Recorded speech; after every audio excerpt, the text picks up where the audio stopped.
ازيكم يا حبايبي؟ عاملين ايه؟ يا رب تكونوا بخير. النهارده بقى هنعمل اكلة سمك كده. جبت 4 سمكات بلطي، والنهارده الكيلو ب80 جنيه بالتنظيف. وهتبله بقى بالفلفل الرومي والفلفل الحامي والثوم والليمون والخل. جبت كده الخلاط بتاعي عشان اعمل التتبيله، وحطيت فيه فلفل حامي وفلفل رومي وبصلايه صغيره وثوم طبعا كتير على قد ما تقدري، وملح وكمون وخل. وهعصر كده الليمون واشيل منه البذر عشان ما يمررش معايا في الخلاط. والبصلايه بتدي للتتبيله طعم حلو قوي. يبقى انا حطيت بصل وثوم، فلفل رومي وفلفل حامي وليمون وخل وملح وكمون. هضرب بقى كل ده كده في الخلاط، وغسلت السمك بتاعي وقطعته. وهبتدي بقى احط كده في كل نص سمكية كده التتبيله بتاعتي. انا عايزه اقول لكم انا تبلته نص ساعه بس، لاني كنت متاخره في الغدا النهارده. وكترت الملح شويه علشان يتبل بسرعه. لو عايزه تتبلي فراخ لحمه سمك وهتعمليه على طول، او هتحمريه او تشويه على طول، تزودي الملح. مش هيبان ان هو حادق خالص. هعمل بقى الرز الصياديه اللي انا معروفه بيه. بشرت البصلايه حمرا كده، وحطيت عليها شويه زيت، وهعمل بقى السلطه عقبال ما البصلايه تتشوح. طبعا البصلايه بتاخد لون لان انا بسيبها تغمق خالص. هعمل بقى احلى طبق سلطه من الطماطم وبصل وفلفل وخيار وليمون، وحطيت عليه ملح وفلفل وكمون.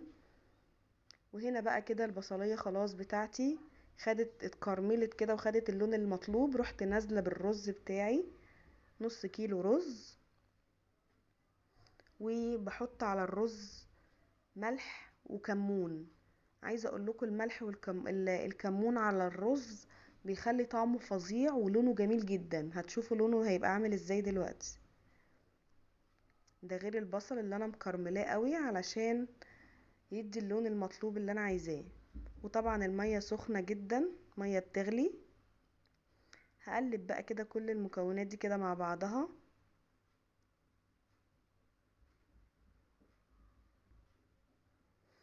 واول ما المية تتشرب هقوم موطية عليه. هنا بقى هعمل شوية طحينة. حطيت الطحينة وحطيت عليها خل وليمون وملح وكمون وشطة، وحطيت مية دافية وعملتها كده بالشكل ده. جينا بقى لتحمير السمك. جبت السمك والدقيق بتاعي، وكل قطعة بتبلها بالدقيق. بغطيها خالص كده بالدقيق، وبنزل في الطاسة الزيت سخن جدا. عايزه اقول لكم لما قطعت السمك بقى مقرمش وبقى جميل قوي، احسن ما يبقى السمكية سليمة. يعني بتبقى ايه، واخده حقها في التحمير قوي.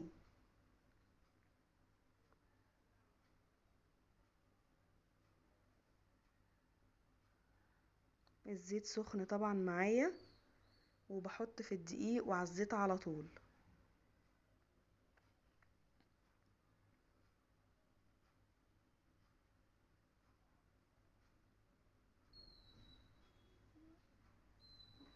طبعا التتبيلة كانت تحفة. وحطيت فلفل حامي بيديه طعم حلو قوي على الدقيق وعلى الزيت على طول. الطاسة خدت سمكتين تقريبا. وما استنيناش الطاسة التانية وقعدنا نتغدى، عشان كنت متأخرة زي ما قلت لكم على الغدا. كلنا السمكتين وحطينا السمكتين على النار وقعدنا نتغدى. بصوا كده الجمال، سلطة وطحينة وعيش والسمك والرز الصيادية. احلى اكله.